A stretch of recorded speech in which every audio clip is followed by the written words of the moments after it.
students, I welcome you all to today's session. I hope all of you are doing perfect at your places. Today's topic is food and health. And you will be aware about nutrients in food, balanced diet, preserving nutrients in the food, diseases, personal hygiene, some more things for staying healthy. Food and health are closely related terms. Our health totally depends upon the type of food we eat. If we eat healthy and fresh food, we will always be away from diseases, while eating unhealthy food can make us ill. तो food और health related होते हैं. अच्छा खाना खाओगे तो health अच्छी रहेगी, बेकार खाना खाओगे तो हेल्थ भी बेकार ही रहेगी. तो ये दोनों हमेशा रिलेटेड रहते हैं. अच्छा खाना खाओगे हेल्थ भी अच्छी रहेगी, इल भी आप यानी कि बीमार भी आप नहीं पड़ोगे. Nutrients in food. Our body requires some very essential substances which help to keep the body healthy. These important substances are called nutrients. We need 5 main nutrients in our food. These are carbohydrates, fats, proteins, vitamins and minerals. तो हमारी body को बहुत सारी अलग अलग चीज़ों की ज़रूरत होती है हेल्थ मेंटेन करने के लिए. वो न्यूट्रिएंट्स होते हैं. 5 मेन न्यूट्रिएंट्स आपके होते हैं: carbohydrates, fats, proteins, vitamins and minerals. Our food must contain all these nutrients in right proportion. Along with these 5 nutrients, roughage and water are also an inseparable part of our food. तो 5 इन nutrients के अलावा roughage और water ये भी आपकी diet में होना चाहिए. Number 1 is carbohydrates, which are also known as energy giving foods. Carbohydrates are energy giving foods. We eat generally 2 types of carbohydrates, that is sugar and starch. Sugarcane, honey, fruits, jaggery etc. are some good sources of sugar, and cereals, bread, potatoes etc. are good sources of starch. तो carbohydrates से आपको energy मिलती है, instant energy आपको मिल जाती है. Carbohydrates sugar और starch के फॉर्म में होता है. शुगर केन, हनी, फ्रूट्स, जागरी से आपको शुगर के फॉर्म में कार्बोहाइड्रेट्स मिलते हैं. और बाकी सारे जैसे फूड हो गए, आपके सीरियल्स हो गए, ब्रेड हो गया, पोटैटो हो गया, उससे भी आपको कार्बोहाइड्रेट मिलता है, लेकिन स्टार्च के फॉर्म में. Next is fats, and fats are also your energy giving foods. Fats are also energy giving foods. Vegetable oil, milk, cream, butter, ghee, cheese etc. are good sources of fats, but eating too much of fat can make us obese. Extra fat is stored in the body to be used in future. In fact, fats act as energy bank when we are not able to eat properly. अब fats जो होते हैं वो भी energy giving foods होते हैं. घी हो गया, चीज़, बटर, ये सारे आपके फैट में आते हैं, लेकिन फैट को बहुत कम क्वांटिटी में लेना होता है. ज़्यादा अगर आप ले लोगे तो वो आपकी बॉडी में स्टोर होकर आपको ओबीज बना लेते हैं, which will make your body ultimately very unhealthy. Third is proteins, which are your body building foods.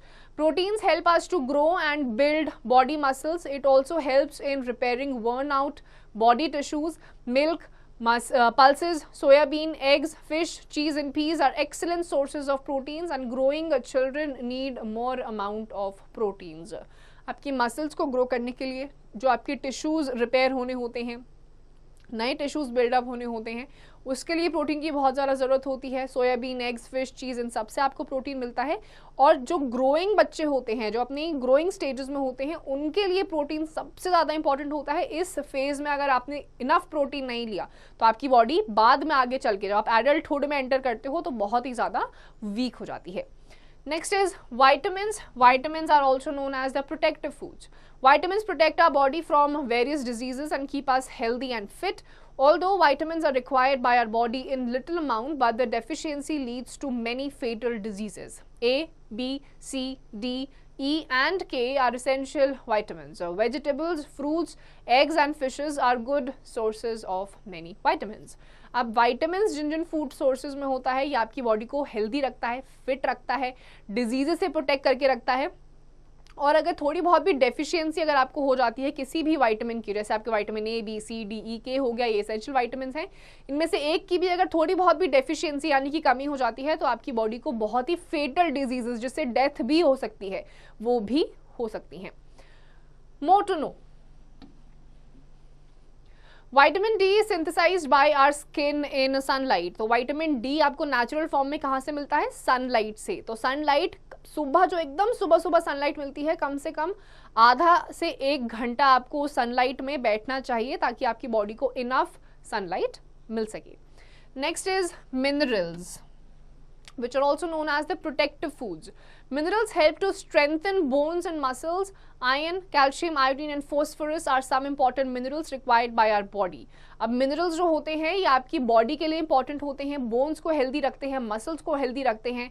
Iron, calcium, iodine and phosphorus आपकी कुछ important minerals में से आते हैं जो आपकी body को चाहिए होते हैं. However, a little amount of minerals is sufficient for proper functioning of our body. Green leafy vegetables, fruits, milk, eggs, fish and iodized salt are rich sources of minerals. अब थोड़ा बहुत क्वांटिटी भी काफ़ी होता है हरी सब्जियों में, फ्रूट्स में, मिल्क में, एग, फिश, इन सभी में इनफ मिनरल्स होता है आपकी बॉडी को प्रोटेक्ट करने के लिए. And the last one is roughage and water. Roughage are also called dietary fibers. They help in proper bowel movement, therefore help us getting rid of undigested food. Whole grains, fruits, vegetables are good sources of roughage. So dietary fibers जो होते हैं वो आपके roughage होते हैं. Orange होता है, कभी आपने खाया होगा, उसके बाहर जो white fibrous होता है वो आपका roughage में आता है. ये आपकी बॉडी को किसी चीज़ से प्रोटेक्ट नहीं करता है, लेकिन आपकी बॉडी में ये डाइजेस्ट भी नहीं कर सकते हैं आपकी बॉडी, लेकिन आपकी बॉडी के डाइजेस्टिव सिस्टम के लिए बहुत ही ज़्यादा ये important होता है. Water is very important for us. Almost 2/3 of our body is made up of water. Water helps to regulate the body temperature. It also helps to remove toxic substance out of the body through sweat and urine. Drinking 8 to 10 glasses of water every day keep us healthy and fit. However, water and roughage do not contain any nutrient, but even though these are very important for us. फिर आपका पानी आता है. Almost 2/3 आपका body पानी से ही भरा हुआ है, इसीलिए पानी बहुत इंपॉर्टेंट है. टॉक्सिक सब्सटेंसेस को आपकी बॉडी से बाहर एक्सपेल करने के लिए पानी बहुत यूज़ में आता है. बॉडी टेम्परेचर को मेंटेन करने के लिए, बहुत ज़्यादा गर्मी लगती है तो पसीना आने का रीज़न भी यही होता है कि आपकी बॉडी को कूल डाउन करा जा सके, तो पानी की बहुत ज़्यादा रिक्वायरमेंट होती है. ऑल्दो वाटर roughage में कोई न्यूट्रिएंट वैल्यू नहीं होती है, लेकिन ये आपकी बॉडी की प्रॉपर फंक्शनिंग के लिए बहुत इंपॉर्टेंट होते हैं. Balance diet. A diet that contains the right amount of different nutrients along with required roughage and water is called a balanced diet. The requirement of the nutrients depend on the age, gender and health of a person. So the menu of balanced diet is different for each person. Balanced diet helps to keep the body healthy and active. For convenience, the foods of balanced diet are divided into 5 groups. These are given in the following table. तो balance diet क्या होता है, जिसमें ये पांचों nutrients जो आपने पढ़े हैं, carbohydrates, protein, fat, minerals and vitamins, ये पांचों चीज़ें इनफ क्वांटिटी में आपके खाने में अगर होंगी तो वही आपका बैलेंस्ड डाइट होता है. और हर एक पर्सन की age, body type, physical activity पे डिपेंड करता है कि वो इन सब पांचों न्यूट्रिएंट्स में से कितना कितना लेगा. अब नीचे देखते हैं 5 कैटेगरीज में अलग अलग फूड टाइप्स हैं आपके. सीरियल्स है आपके, सीरियल्स में आपका राइस, चपाती, ब्रेड आ जाता है. वेजिटेबल्स में green leafy vegetables, potato, tomato, carrot, spinach, broccoli आ जाती हैं. फ्रूट्स में आपके apple, grapes, banana, papaya, pineapple etcetera. Proteins अगर आपको चाहिए, प्रोटीन के लिए आप pulses, eggs, cheese, fish, soybean, chicken, ये सारी चीज़ें खा सकते हैं. एंड मिल्क प्रोडक्ट्स जो होते हैं, इसमें फैट भी होता है, प्रोटीन भी होता है, जिसमें आपका मिल्क, कर्ड, चीज़, बटर, ये सब आ जाता है. A balanced diet must contain at least one food item of each group, but consumption of fats should be limited. तो आपकी एक बैलेंस डाइट में से इन पांचों कैटेगरीज में से एक एक फूड आइटम होना ही चाहिए, लेकिन फैट का कंजम्पशन सबसे ज्यादा लिमिटेड होना चाहिए. Try out. Aim to check whether you are taking a balanced diet or not. Procedure: record the food items you generally take in breakfast, lunch and dinner in the following table. अब कैसे पता चलेगा balance diet लेते हैं कि नहीं? Breakfast में जो आप खाते हैं वो आप लिखेंगे, लंच एंड डिनर तीनों में आप लिखेंगे आप क्या क्या खाते हैं, और फिर एंड में आपको ये ऑब्जर्व करना है कि ये एंड में आपको match these foods with the ones given in the above table of different food groups. Right your conclusion, yes और नो. कंक्लूजन येस और नो, आई टेक और I don't take balance diet. ऊपर की table से आप match करेंगे कि उस टेबल में से आपके तीनों मील्स में एक एक खाना है या नहीं है. अगर है तो येस आप कंक्लूजन में लिखेंगे, और नहीं है तो नो लिखेंगे, और अगली बार से आप बैलेंस डाइट खाना शुरू कर देंगे. Preserving nutrients in the food. It is not always necessary that the meal we are taking as balanced diet is rich in nutrients. If it is not properly cooked, washed or stored, it can lose its nutrients or nutritional value. Therefore, to maintain nutritional value of our food, following things must be kept in our mind. तो सिर्फ खाने को लेना ही important नहीं होता है, साफ खाना भी होना चाहिए, प्रॉपर्ली कुक्ड भी होना चाहिए, तभी आप उसकी न्यूट्रिएंट वैल्यू को इंटैक्ट रख पाएंगे। अब ये कैसे होगा? सबसे पहला है over cooking and frying of food destroys the nutrients of the food. बहुत ज़्यादा अगर आप कुक कर देते हो ज़रूरत से ज़्यादा, या फिर आप जैसे ही फ्राई कर देते हो किसी चीज़ को, तो वहीं पर उस खाने की न्यूट्रिएंट वैल्यू ज़ीरो हो जाती है। Fruits and vegetables should be wash properly before cutting और पीलिंग देम। फ्रूट्स और वेजिटेबल्स को जब भी आप यूज़ कर रहे हो तो हमेशा उसको काटने या फिर उसको बनाने से पहले, खाने से पहले अच्छी तरीके से आपको उसको धो देना है। Food should not be stored in refrigerators for long time. बहुत लंबे टाइम के लिए आपको रेफ्रिजरेटर में खाना नहीं रखना है। And drying, canning, sweetening, pickling etcetera some safer techniques used for food preservation. खाने को ड्राई कर देना, कैन में रख देना, स्वीटनिंग उसमें ऐड कर देना, पिकलिंग अचार बना देना, इन कुछ तरीकों से आप फूड को थोड़े लंबे टाइम के लिए प्रिजर्व कर सकते हैं। Try out. Write any 5 food items which are preserved in your home by using various techniques. आप घर पे देखिए 5 ऐसे आइटम्स के नाम लिखिए, फूड आइटम्स के, जिनको प्रिजर्व करा जाता है अलग अलग टेक्निक्स यूज करके। Diseases. Disease is a condition in which our body or any body part is not able to function properly. Diseases are of 2 types. Number 1 is non-communicable and second is communicable diseases. तो ऐसी कोई भी बीमारी जिससे आपकी body ढंग से function नहीं कर पाती है, वो आपकी डिजीज में आ जाता है। पहला है आपका non-communicable diseases. Diseases which are not passed from one person to another are called non-communicable diseases. These diseases are caused due to lack of nutrients in our diet. When a person eats enough food but his food is not balanced, that is, his food may not contain one or more nutrients, if this continues over a long period of time, the person may suffer from malnutrition. Malnutrition leads to weakness in the body and makes it prone to diseases. Diseases caused due to malnutrition are called deficiency diseases.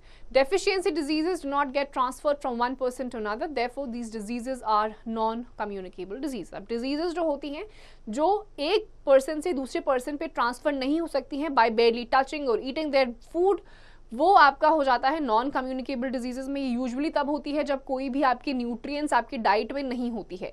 एक या एक से ज़्यादा nutrients जब आपकी diet में बहुत लंबे टाइम के लिए आप ऐसी डाइट खाते हो जिसमें एक या एक से ज़्यादा न्यूट्रिएंट्स नहीं होते हैं, एब्सेंट होते हैं, उस चीज़ से आपका एक डिजीज़ हो जाता है विच इज़ मैलन्यूट्रिशन। मैलन्यूट्रिशन का मतलब होता है बहुत वीक बॉडी हो जाती है और धीरे धीरे आपको इससे बहुत सारे लोगों में डेथ भी देखी जाती है।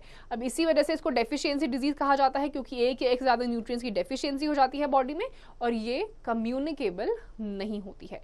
Some of the deficiency diseases are as follows. Number 1 is protein carbohydrate deficiency diseases. Number 1 is kwashiorkor. Kwashiorkor is a deficiency disease caused by the deficiency of proteins in the diet. Children of 1 to 5 years of age becomes victims of this disease. सबसे पहला है protein या carbohydrate या दोनों की ही कमी जब आपकी बॉडी में हो जाती है तो there is a disease which is called kwashiorkor, जो हो जाती है between the age of 1 to 5 years of children. और इस बीमारी में क्या होता है? Child suffering from this disease has a loss of appetite, he has swollen legs and belly, enlarged liver, discoloration of hair and stunted growth. तो a child or children suffering from this disease kwashiorkor क्या हो जाता है? Loss of appetite, भूख नहीं लगती है, पैर सूज जाते हैं, belly आगे की तरफ आ जाता है, protruding belly, liver जो होता है बहुत बड़ा हो जाता है, हेयर डिस्कलर होने लग जाते हैं और स्टंटेड ग्रोथ, यानी कि आपकी जो ग्रोथ होगी ऐसे बच्चों की वो रुक जाती है वहीं पे। A child suffering from kwashiorkor disease should be given protein and carbohydrate rich diet. जिसको भी kwashiorkor है ऐसे बच्चे को हमेशा ऐसी डाइट देनी चाहिए जिसमें ज्यादा प्रोटीन और ज्यादा कार्बोहाइड्रेट है। Second such disease is marismus. Marismus is caused by the deficiency of proteins and carbohydrates both. Children below 1 year are affected by this disease. The child suffering from this disease becomes extremely thin, his skin gets dried with wrinkled, his bony face, sunken eyes and ribs can be seen, and marismus can be cured by giving high protein and carbohydrate rich diet. तो marismus जो होता है 1 साल से नीचे के बच्चों को होता है, कार्बोहाइड्रेट प्रोटीन दोनों की कमी की वजह से ये हो जाता है और ऐसा जो बच्चा होता है वो बहुत ही ज़्यादा पतला होता है, रिब्स आपको उसकी दिखने लग जाएंगी, स्किन बहुत ज़्यादा रिंकल्ड हो जाती है। और ऐसे बच्चे को जिसको मैरिस्मस डिजीज़ हो जाती है उसको हमेशा ऐसी डाइट देनी चाहिए जिसमें प्रोटीन और कार्बोहाइड्रेट बहुत ज़्यादा हो। Second is vitamin deficiency diseases. Vitamins protects the body from various diseases, but lack of any of these vitamins can lead to fatal diseases. तो vitamins आपकी body को अलग अलग बीमारियों से बचा के रखते हैं. विटामिन की अगर कमी हो जाती है किसी भी एक टाइप की तो बहुत घातक बीमारियां यानी कि फेटल डिजीजेस किसी को भी हो सकती हैं. Some vitamin deficiency diseases are given in the following tables. So, vitamins, deficiency diseases and sources. So, vitamin A की कमी से क्या होता है? Night blindness, which vision is not clear in the dark. Sources, कैसे आपको विटामिन ए वापस मिल सकता है यानी कि आपको नाइट ब्लाइंडनेस कैसे ठीक हो सकता है? Green leafy vegetables, carrots, butter, papaya, curd and tomato. Then comes your vitamin B. Lack of vitamin B से होता है बेरी which leads to loss of appetite, affects your nervous system. भूख नहीं लगेगी और नर्वस सिस्टम को डायरेक्टली अटैक कर देता है. कैसे ठीक कर सकते हैं? By eating peas, pulses and unpolished rice. Vitamin C, lack of vitamin C can lead to a disease called scurvy जिसमें स्वोलन गम्स हो जाते हैं and frequently bleeding in gums. Constantly आपके जो मुंह होता है उसकी गम से ब्लड निकलने लगता है. कैसे आप ठीक कर सकते हो? By eating oranges, lemon, cabbage and आंवला. Then comes your vitamin D. Lack of vitamin D can lead to rickets. और rickets में क्या होता है? Softening of bones and bow legs. Milk and milk products and egg खाने से ये ठीक हो सकते हैं. Then comes your mineral deficiency diseases. Minerals also protect our body from various diseases. Mineral deficiency can cause the following diseases. Minerals की कमी से क्या होता है? बहुत सारी बीमारियां, जैसे कि सबसे पहला है goiter. Goiter is caused due to lack of iodine in the diet. In this disease, there is a swelling in the throat. Iodine-rich food items like fish, seafood, and iodized salt can cure goiter. Goitre क्यों होता है? आपके नेक वाली reason में ही हो जाता है. आपका प्रोट्रूडिंग नेक हो जाता है, स्वेलिंग हो जाती है आपकी थ्रोट में, और ऐसे इंसान को जिसको गोइटर हो जाता है उसको आपको आयोडाइज्ड सॉल्ट या फिर ऐसा फूड आइटम जिसमें आपके आयोडीन होता है, जैसे फिश हो गया, सी फूड हो गया, वो देना चाहिए. Next is anemia. Anemia is caused due to the lack of iron in the diet. In this disease, the color of the person turns pale and he or she feels fatigue or weakness very soon. Green leafy vegetables such as spinach, fruits like apple and pomegranate, jaggery, carrot, dried fruits, etc. are rich in iron, thus help to cure anaemia. Anaemia से क्या होता है? Iron की कमी हो जाती है, जिससे ब्लड की भी कमी हो जाती है. तो एनीमिया वाले बंदे को क्या होता है? बहुत जल्दी ये थक जाता है, स्किन का कलर पेल होने लग जाता है. ऐसे बंदे को जिसको एनीमिया हो जाता है उनको ग्रीन लीफी वेजिटेबल जैसे स्पिनच हो गया, फ्रूट्स जैसे कि पपाया या फिर एप्पल, पोमोग्रेनेट यानी कि अनार, ऐसे फूड आइटम्स देने चाहिए. Evaluate yourself. Fill in the blanks. Now there are some questions. जितना भी अभी तक हमने पढ़ा है ये आपसे पूछे गए हैं, इसके आंसर्स आपको खुद से देने हैं. Communicable diseases. Diseases which are passed from one person to another are called communicable diseases or infectious diseases. These diseases are spread by contact, air, contaminated water and food. This disease is caused by tiny living things called microorganisms and microbes. Microbes are also called germs. Bacteria, virus and protozoa are various microbes. अब आपकी आती है non communicable diseases, जो कि infectious diseases भी इन्हें कहा जाता है, क्योंकि बेरली बाय टचिंग और हैविंग देयर फूड आपको वो बीमारियां हो सकती हैं. कंटामिनेटेड वाटर से हो सकती है, कॉन्टैक्ट से हो सकती है, हवा से हो सकती है. ये छोटे छोटे माइक्रो ऑर्गेनिजम्स और माइक्रोब्स की वजह से होती है और इन माइक्रोब्स को बोला जाता है germs. Some communicable diseases caused by microbes are as follows. तो यहाँ पे आपके पास है microbes and these are the diseases caused by these microbes. Bacteria से आपको हो सकता है typhoid, plague, tuberculosis, pneumonia and cholera. Virus से हो सकता है polio, flu, chicken pox, AIDS, common cold and measles. And protozoa से हो सकता है dysentery, malaria, dengue, sleeping sickness. ये अलग अलग आपके माइक्रोब्स हैं जिनसे आपको अलग अलग टाइप की डिजीजेस, कम्युनिकेबल डिजीजेस हो सकती हैं. स्प्रेड ऑफ कम्युनिकेबल डिजीजेस, ये फैलती कैसे हैं? नंबर 1 इज थ्रू एयर, हवा से. When an infected person coughs, sneezes or breathes out, germs are released into the air. When a healthy person breathes in this air, germs enter his or her body and makes him or her infected. Common cold, cough, chicken pox, diphtheria, viral fever are spread through air. अब आपका आता है सबसे पहले हवा से. किसी भी इन्फेक्शियस पर्सन को जैसे ही वो छींक देता है वैसे ही हवा में ये माइक्रोब सस्पेंड हो जाते हैं. अब कोई हेल्दी पर्सन इसी हवा से सांस लेगा तो वो माइक्रोब्स उसकी बॉडी में चले जाएंगे और इन्फेक्शन वहां तक भी फैल सकता है. जुकाम ऐसे हो सकता है, chicken pox, diphtheria, viral fever, ये सारी चीजें आपकी हवा से फैल सकती हैं. Next is through water and infected food. Polluted water of river and ponds contain microbes. Similarly, flies and insects sit on the garbage or carry germs with them. When they sit on our food, on water, they release these germs on our food and water. When we consume infected food and water, these germs enter our body. Diarrhea, typhoid, jaundice, cholera, dysentery are caused by contaminated food and water. अब आपका आता है polluted water या खाना. जो flies होती हैं, मक्खियाँ, पहले कचड़े में बैठती हैं, माइक्रोब्स वहाँ से कैरी करती हैं. यही मक्खियाँ जब आपके खाने में बैठती हैं या पानी में बैठती हैं, वो जर्म्स वहाँ छोड़ देती हैं, वो आप कंज्यूम करते हैं और आपको वो जो जर्म्स होते हैं वो आपकी बॉडी में एंटर कर जाते हैं और उससे आपको बीमारी हो सकती है. टाइफॉइड, जॉन्डिस, कॉलेरा, डिसेंट्री, ये सारी आपकी ऐसी बीमारियाँ हैं जो आपको कंटामिनेटेड वाटर या फिर इन्फेक्टेड फूड से होती है. Next is through direct contact.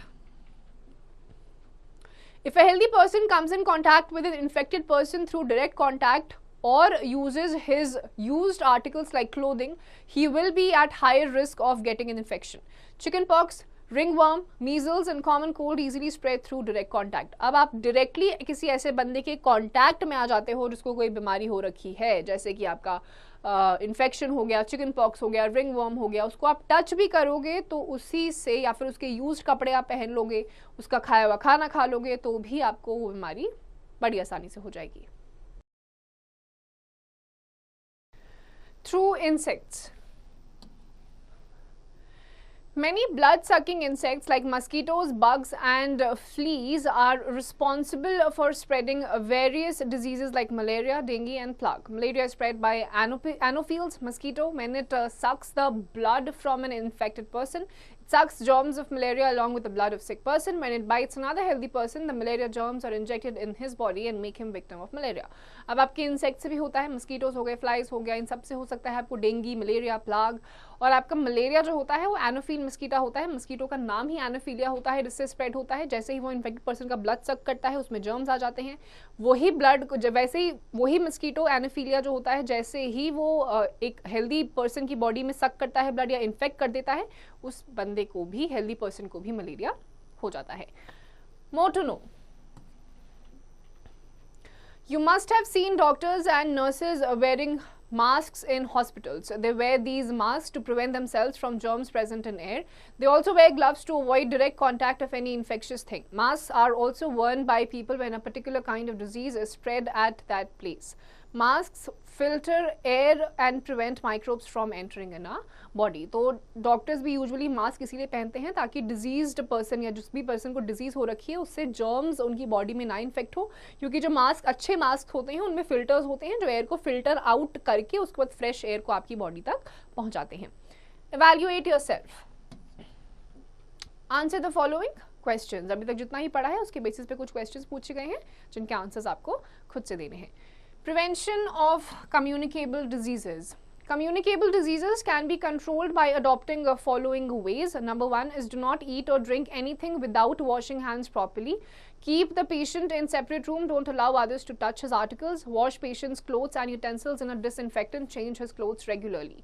हमेशा खाना साफ खाएं, बिना उसको अच्छे से धोए नहीं खाना है, धोकर खाना है. जो पेशेंट है, इसको बीमारी हो रखी है, अलग रूम में उसको रखना है, उसके आर्टिकल्स को आपको टच नहीं करना है.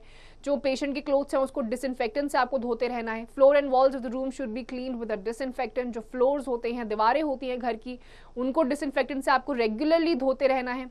Allow fresh air and sunlight to enter the house. तो सनलाइट से जो बैक्टीरिया और जर्म्स होते हैं वो ऑटोमेटिकली किल हो जाते हैं. तो आपके घर बहुत वेंटिलेटेड होने चाहिए. यूज आरओ वाटर और बॉइल्ड वाटर फॉर ड्रिंकिंग. या तो आरओ होना चाहिए घर में पानी पीने के लिए, या फिर अगर आरओ नहीं है तो उस केस में आपको पानी को अच्छी तरीके से उबाल देना है और उसके बाद उसको आप पीजिए.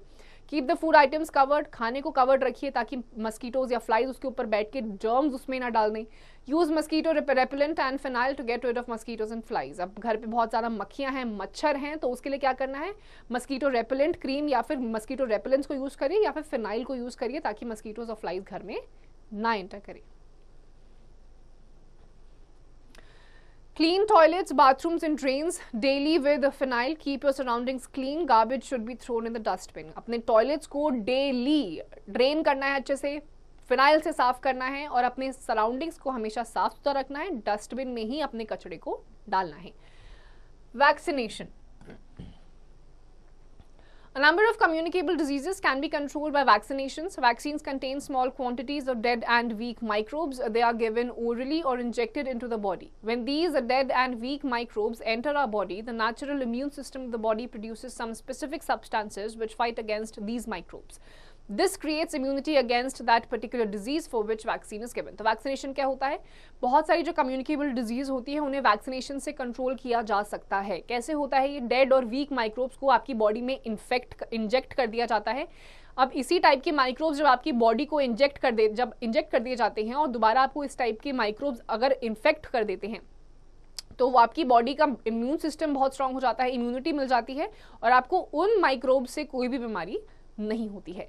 Many diseases such as tetanus, hepatitis, tuberculosis, chickenpox, measles, typhoid, polio and mumps can be controlled by vaccines. अब जितनी भी आपकी कुछ डिजीज है जैसे टेटनस, हेपेटाइटिस, ट्यूबरक्लोसिस, चिकनपॉक्स, इनको वैक्सीनेशन से रोका जा सकता है. अब before moving further, more to know. Immunity is the natural power of the body to fight with the germs. तो इम्यूनिटी आपकी बॉडी का वो नेचुरल तरीका होता है जर्म्स के अगेंस्ट फाइट करने के लिए. Now let's see some of the vaccines given to the children available in district hospitals free of cost. These are DPT vaccine, diphtheria, pertussis and tetanus, MMR vaccine, measles, mumps and rubella. तो ये कुछ आपकी vaccinations हैं, DPT vaccine, MMR vaccine जो अलग अलग hospitals में आपको मिलती हैं उन बीमारियों से बचा के रखने के लिए. Apart from the polio vaccine is made available for the children below 5 years from time to time by the government. People are given vaccination card which help them reminding the dates of vaccination. अब polio के अलावा अलग अलग vaccinations भी available होती हैं जो 5 साल से नीचे के बच्चों को टाइम टू टाइम दी जानी चाहिए और गवर्नमेंट इसके लिए बहुत सारी अलग अलग रूल्स भी लेकर आती है और लोगों को वैक्सीनेशन कार्ड दिया जाता है जिससे कि उनको अपनी वैक्सीनेशन डेट्स याद रहें. More to know. Edward Jenner, a British doctor, was the first person who discovered vaccine. He observed that a person who suffered from cowpox did not get smallpox.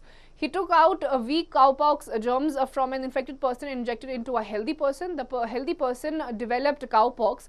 2 months later, Jenner injected smallpox germs into the body of that person. He was amazed to see that the person showed no sign of smallpox. Thus, he discovered that the vaccine of smallpox. Because of this vaccine, smallpox has been eradicated from the world. तो Edward Jenner ने जो British doctor थे सबसे पहले जो cowpox नाम की smallpox नाम की बीमारी थी उसको कम्प्लीटली इरेडिकेट करा. किस तरीके से? उन्होंने एक इन्फेक्टेड पर्सन की बॉडी से काउपॉक्स के जर्म्स निकाले और एक हेल्दी पर्सन की बॉडी में डाल दिए. उस बॉडी में उनकी बॉडी में काउपॉक्स डेवलप होने लग गए. कुछ महीनों के बाद उन्होंने स्मॉल पॉक्स के जर्म्स उस बॉडी में डाले तो उनकी बॉडी को कुछ भी नहीं हुआ जिस हेल्दी पर्सन की बॉडी में उन्होंने इस जर्म्स को डाले थे. तो यहाँ से उनको स्मॉल पॉक्स की वैक्सीन मिली और इसी वैक्सीन की वजह से एक टाइम पे पूरे वर्ल्ड से ये बीमारी इरेडिकेट यानी कि खत्म हो गई थी. Personal hygiene.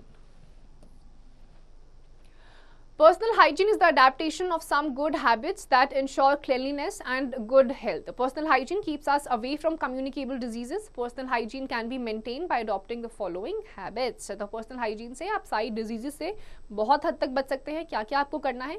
Always wash your hands properly before eating and after going to washroom.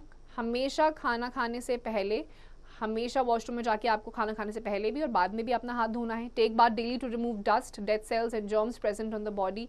Daily आपको नहाना है ताकि डेड सेल्स और जर्म्स जो आपकी बॉडी में प्रेजेंट है वो खत्म हो सके.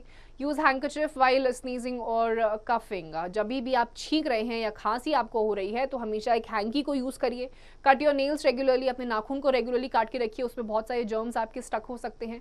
Keep your home and surroundings clean. घर को आसपास के एरिया को साफ रखना है. Use separate comb and towel and wash them regularly with disinfectants. किसी और की कंघी, किसी और का टॉवल आपको बिल्कुल यूज नहीं करना है. टाइम टू टाइम उनको भी धोते रहना है. Don't eat street food, always eat fresh and healthy food. रास्ते में जो वेंडर्स का खाना होता है, ठेले का खाना, वो नहीं खाना चाहिए. फ्रेश और हेल्दी फूड खाना चाहिए. ये सारी चीज़ें मेंटेन करने से आप काफ़ी सारी डिजीजेस से बच सकते हैं. Some more things for staying healthy. A nutritional food and pure water are the essential things for staying healthy. Apart from this, regular exercise, proper sleep and good posture also plays a crucial role for maintaining good health. अब अच्छा खाना खाने के साथ साथ proper activity, regular exercise, rest और अच्छा posture भी ज़रूरी होता है बॉडी को हेल्दी रखने के लिए। तो सबसे पहले क्या करना है, exercise. Regular exercise keeps our muscles active and improves circulation of blood inside our body. It helps our heart, lungs and blood vessels work properly. When we do exercise, more oxygen is supplied to our brain, which makes our brain active. Exercise also helps to remove extra fat deposits from our body. In a nutshell, proper exercise makes our body fit and active. तो exercise करने से क्या होता है, muscles आपकी activated रहती है, blood circulation proper रहता है, heart, lungs, blood circulation, vessels सारी आपकी प्रॉपर्ली फंक्शन करती रहती है, और जितना भी एक्स्ट्रा फैट आपका बॉडी में डिपॉजिटेड रहता है वो भी शेड ऑफ हो जाता है। Playing outdoor games such as cricket, badminton, football, hockey, etc., cycling, swimming, walking, running and yoga are some good exercises. बाहर जाके जितने भी गेम्स आपके होते हैं, फुटबॉल खेलना हो गया, क्रिकेट हो गया, हॉकी हो गया, स्विमिंग हो गया, इन सभी से आपकी बॉडी फिट रहती है और एक्टिव रहती है। Next is rest. Proper sleep and rest refresh us. It gives us rest. It gives rest to our body and increase efficiency and strength of our body for doing work. During rest, our heart beats and breathing slow down, which reduces the extra pressure from heart and lungs and let them relax. An adult person needs 6 to 8 hours of sleep a day. Inadequate sleep or rest makes us sick and irritated. तो proper नींद, जब भी आप सोकर उठते हैं आपको fresh इसीलिए फील होता है क्योंकि आपकी बॉडी, माइंड रिलैक्स कर जाती है, मसल्स रिलैक्स हो जाती हैं, माइंड आपका काम हो जाता है और आप और भी ज़्यादा अच्छी तरीके से काम कर पाते हैं। आपका जो बॉडी का हार्ट रेट होता है वो बहुत ज़्यादा काम डाउन हो जाता है। तो ओवरऑल आप बहुत अच्छा फील करते हैं। एडल्ट बॉडी को 6 से 8 घंटे की मिनिमम नींद चाहिए ही होती है। इससे कम नींद अगर आप बहुत रेगुलर टाइम के लिए ले रहे हैं तो आपकी बॉडी बहुत ज़्यादा वीक भी पड़ सकती है, अलग अलग ऑर्गन्स में प्रॉब्लम हो सकती है और आप बहुत ज़्यादा इरिटेटेड भी फील करते हैं। Next comes your posture. Position in which we hold our body during sitting, standing and moving is called posture. A good posture makes us look smart, while a bad posture may be a reason for many diseases. तो किस तरीके से आप खड़े होते हैं, बैठते हैं, वो उससे भी आपकी बॉडी का स्ट्रक्चर और हेल्थ बहुत ज़्यादा डिपेंड करता है। You must have seen many persons who lean their shoulders while walking. What do you feel about them? We should keep our back straight while studying or sitting. Leaning forward puts extra pressure on our back and eyes, which can cause neck pain and vision problems. अब बहुत सारे लोग आपने देखे होंगे चलते हुए उनके शोल्डर्स होते हैं नीचे की तरफ बेंड रहते हैं, इससे पॉस्चर भी बेकार लगता है, दिखने में भी वो उतने स्मार्ट नहीं लगते हैं, पर्सनैलिटी बहुत ज़्यादा वीक हो जाती है। प्लस बहुत टाइम तक अगर आप ऐसे ही झुक के बैठ रहे हैं, लेट कर अगर आप पढ़ रहे हैं तो आपकी नेक पे भी जो ये वाला पोर्शन होता है उस पर भी आपका स्ट्रेन पड़ सकता है और बहुत सारी विजन प्रॉब्लम्स भी आपको हो सकती हैं। Terms to learn. Nutrients, essential substances required by our body for growth, energy and maintenance. Balanced diet, a diet that contains right amount of each nutrient with sufficient roughage and water. Disease, a condition in which human body or its any part doesn't function properly. Deficiency diseases, diseases caused by deficiency of nutrients. Communicable diseases, diseases that spread from one person to another.